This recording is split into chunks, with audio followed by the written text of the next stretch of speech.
you can cultivate that sense of wealth, that sense of abundance in you, the more you can feel that sense of joy, the more easy it's going to be for you to do financially. Because you're not going to be in this scarce, fearful mode. Now, that's not enough by itself. You can have this great sense of abundance and do the wrong mechanics and be a disaster. True or false? But if I had to have an area to get you started with, you want to have the emotion and psychological strength, because that's going to carry you through when the mechanics are boring or frustrating, or when things aren't working out. Your emotion, your psychology is what will carry you. It'll get you to keep doing it. Everyone knows, if you've done any studies, Dr. Seligman is very famous for doing studies on optimism. And in those studies, you know what he found out?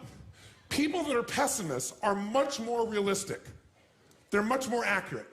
If you give them a test and you ask them to look at something and give you a size measurement of it, or to evaluate their own success or failure at a task, and every study Seligman's done, he did it in the University, I think Pennsylvania if I remember correctly originally, what he found was that optimists always see themselves as doing better than they really did. They basically BS themselves. What happens to pessimists, they're 10 times more accurate. But here's what he found out. What he found out is because the people who are accurate never push themselves because they know it's never going to work anyway. Whereas the optimist sees it better than it is, so they keep doing it. Because they have the illusion they did well, I'll do even better next time. And because of that optimism, they did it more often, and so optimists succeed at a 4 to 5-fold, depending upon the task, result ultimately beyond anything that a pessimist will do, and they're not as accurate. All that's a big way of saying is, if you can develop a psychology of resilience in yourself, you don't have to be optimistic or fake, you can be real. The realness is, whatever shows up, you are larger than anything that can happen to you. You are larger than any financial challenge you could ever face. Initially, we'll say, well, look at their houses, look at their homes, and they don't really have electricity, they don't have this, but they don't feel poor. It's your identity. The way you define the wealth determines whether you're wealthy or not. So are there enough things for you, knowing that 2/3 of the planet lives on $2 a day, that you could get yourself to really feel grateful, yes or no? Yes. How much of your life do you get benefits from today that you never had to create? Think about it. Like I said, the roads you ride on, the library, the books you didn't have to write, right? The internet that you can access in seconds and get answers to just about anything. The people in your life that you didn't have to raise, but are there for you. Think about all the different aspects of your life. If you want to be wealthy, all you have to do is associate. So before we do the financial part, because financial independence is different than wealth. Wealth is that state of mind. Financial independence is being in that position where you don't ever have to work again. That if you work, you do it because you really want to. Now, I'll give you a clue. If you get financially independent and you don't work, you'll be miserable. I can't tell you how many friends I have that sold their company, made $50 million. One man made almost $1 billion and was really excited for a while. But after a while, it was like bored.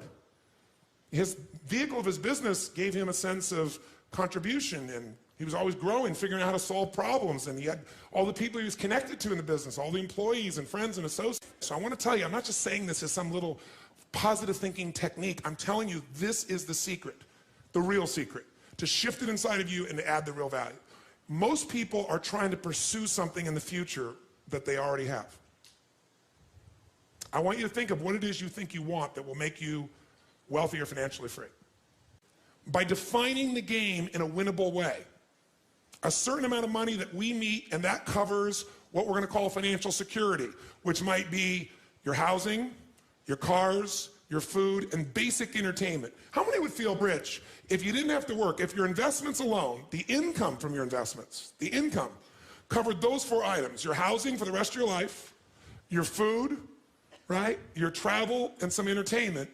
How many think that would feel pretty good? Say aye. And by the way, that number is way smaller than what most of you think of when you think about being financially independent, which is everything covered without working. So why not get the first one down pat? And you're going to know exactly what that number is for you and what it's going to take for that number where you don't have to work to meet it. Then we can look at financial independence, where you don't have to work and everything is covered. Then we go to financial freedom. You don't have to work and everything you can think of is covered. Anything you ever want to do for yourself or others, those you want to give. That's a different level, isn't it? And most people think of financial freedom, they come up with this gigantic number that if you even figured out everything you want, it's nowhere near as big as you think. And because it's so big, you never even start the journey. and you don't think it's going to happen. So you talk about it, you hope you'll get some big hit sometime with your business or something, but you never get going. How many follow this? Say I. If you are significant in other people's eyes, what will that do for you? Well, you know, it was in my eyes, somebody that I would look, somebody that, but when you know, you an get, example. But when you get there, you won't look to yourself anymore. When you get there, you'll just be at a different level, and then you'll be trying to figure some other level of what you need to get to so you would respect yourself. That's a good point. He always makes good points. You notice that? So what you're doing is, here's the game you're playing, and I want all of you to hear this. No amount of money will ever make you wealthy. Because as soon as you get there, you will raise the game. Now here's what's great about that. To continue growing in all areas of life. If you could grow emotionally, should you? Yes or no? Yes. If you could give more, should you? Yes or no? Yes. If you grow intellectually, should you? Yes. If you could give more love, should you? Yes. If you could grow more financially, should you? Yes, because growth is life. But having to grow in order to feel significant enough means you will always be poor. It's a game that never ends. Let's talk about money now, not wealth. What does it take mechanically to get this thing called financial independence? And what is financial independence as opposed to wealth? Wealth is a product of the mind. Again, no amount of money you ever achieve will make you wealthy. Financial independence means you never have to work again in order to live your life. That when you do work, you're doing it because you really want to, not because you have to. And how many are committed to not only being wealthy, but also financially independent? Say, I. How do we get there? Let me give you the lesson how to get there. It is so simple that when I tell you, you're going to go, well, thank you for the breakthrough thought. But even though you may know this intellectually, whether you're sophisticated or not, you probably know this. The formula for financial independence is so simple. And you can't achieve financial abundance unless you really learn to apply this, not just in a concept in your head, but consistently in your life. And that formula is simple. Spend less than you what? You go, thank you for the breakthrough thought, Tony. But is this what most people do, yes or no? No. What do most people spend? More than they earn.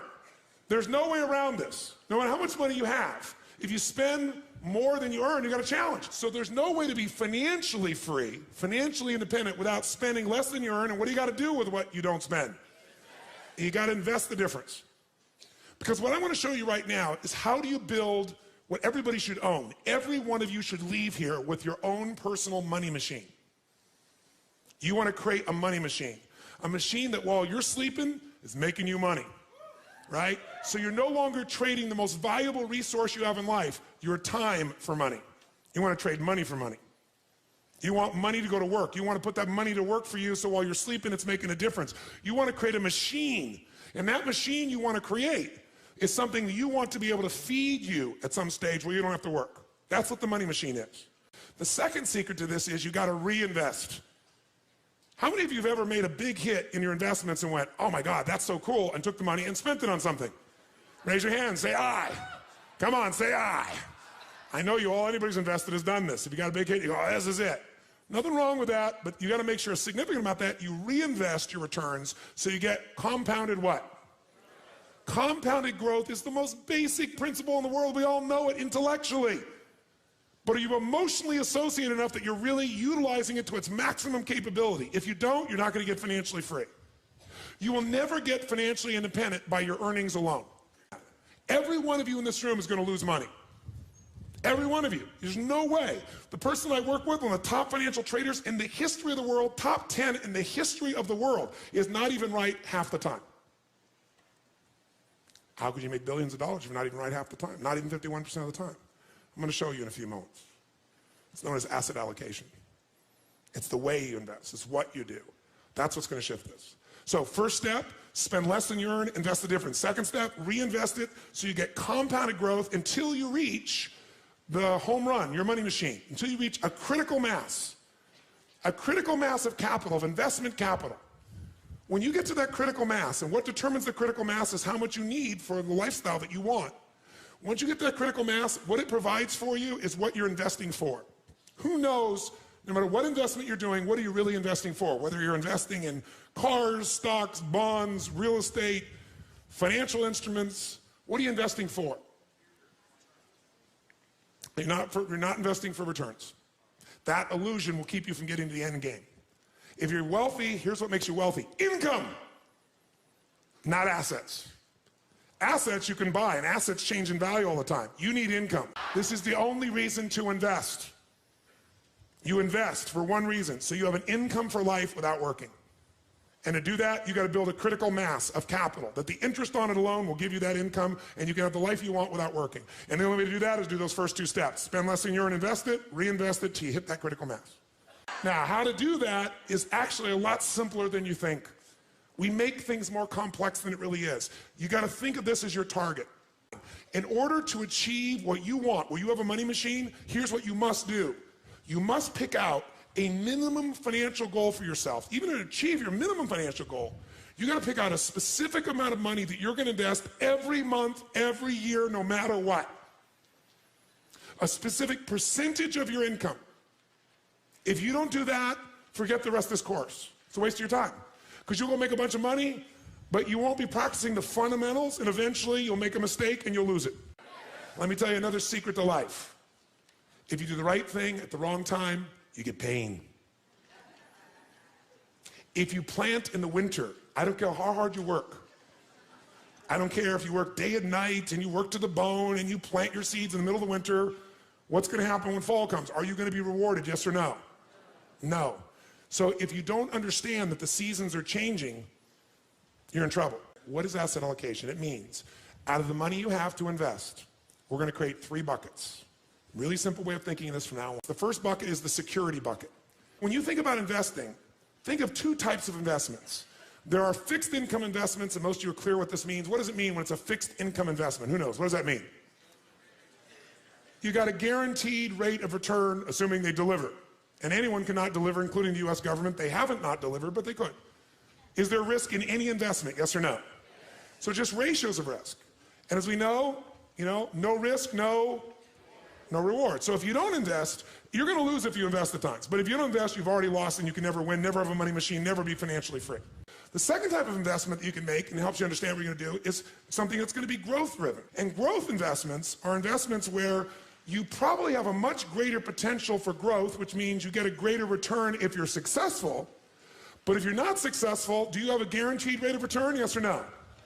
No, so in a growth investment, you have the potential of greater return, but also greater loss. The security bucket is where you want to put investments that are secure by their nature.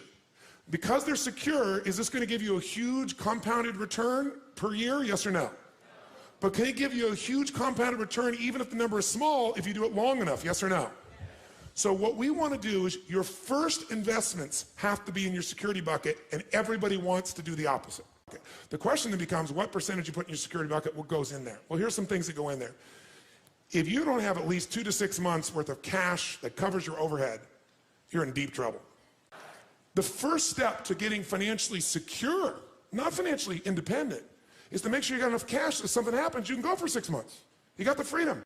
What else might you put in there? Types of investments. An IRA goes in here, right? Pretty secure. Insurance. The insurance is protecting you.